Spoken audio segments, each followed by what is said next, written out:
Aujourd'hui, dans mon labo cuisine, on s'intéresse au mûrissement des fruits.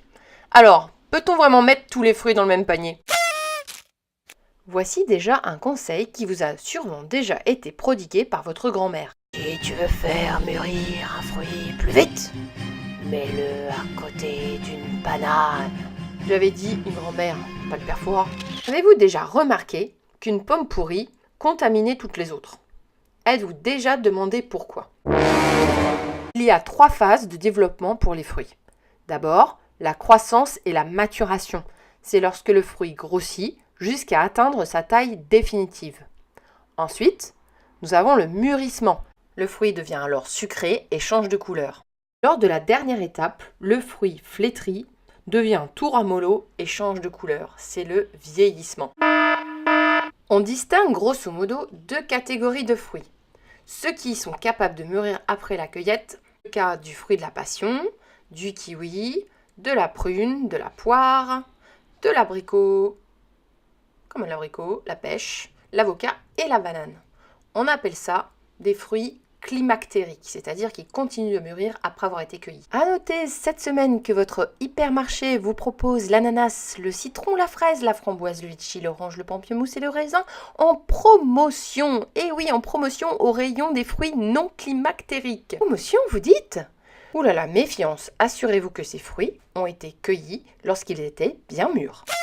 Et au fait, pourquoi est-ce que les fruits non climactériques ne mûrissent plus une fois qu'ils ont été cueillis?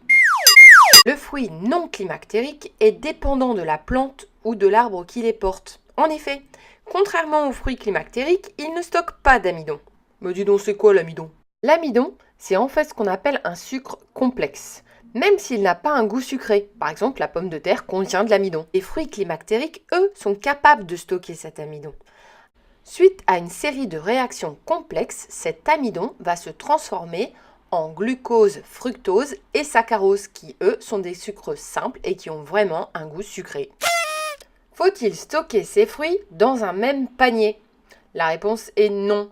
On ne peut pas mélanger les fruits climactériques avec des fruits non climactériques ou des légumes. Les fruits produisent et sont sensibles à une hormone végétale. On appelle ça l'éthylène. L'éthylène va déclencher tout un tas de réactions au cœur du fruit, comme son changement de couleur ou le goût. L'éthylène est formé à partir d'un acide aminé, la méthionine, qui subit une série de transformations au cours d'un cycle qu'on appelle cycle de Yang. C'est assez compliqué et le processus est encore assez mal connu. La présence d'éthylène dans l'environnement du fruit provoque une augmentation de sa respiration, qui déclenche à son tour la production par le fruit de plus d'éthylène et ainsi de suite. C'est ce qu'on appelle une synthèse autocatalytique, une réaction entretenue si vous voulez. Mais il n'y a pas seulement une atmosphère riche en éthylène qui favorise le mûrissement d'un fruit. Les réactions peuvent être initiées par des facteurs de stress. Ah oui, un fruit ça stresse. Le froid ou le manque d'eau sont des facteurs de stress pour le fruit, un peu comme nous quoi. Un endroit frais et un fruit mûr stimulent le mûrissement des fruits voisins. C'est pour cela que les bananes d'un même régime mûriront tout en même temps, idem pour les tomates d'une même grappe. Attention aux idées reçues. Prenons l'exemple d'un melon charentais qui aurait besoin d'un peu de maturité. Votre premier réflexe, c'est de le mettre au soleil. Eh bien, il ne va pas mûrir. En revanche, si on le laisse à côté d'une banane mûre, celle-ci va libérer de l'éthylène pour amorcer toutes les réactions en chaîne. Et voilà, le tour est joué. Rappelez-vous ce qu'on a dit précédemment. Les légumes et les fruits non climactériques ne mûrissent pas une fois qu'ils ont été cueillis. Ils vont vieillir. Le vieillissement, c'est lorsque le fruit devient sénile, tout flétri, ramollo et qu'il change de couleur. Si vous placez un fruit mûr à côté d'un poivron, il aura bientôt chopé les mêmes rides que votre arrière-grand-mère.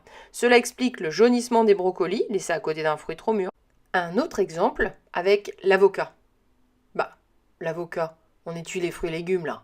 Si on le met dans un sachet en papier avec un fruit abîmé, pas pourri, j'ai dit abîmé. Merci.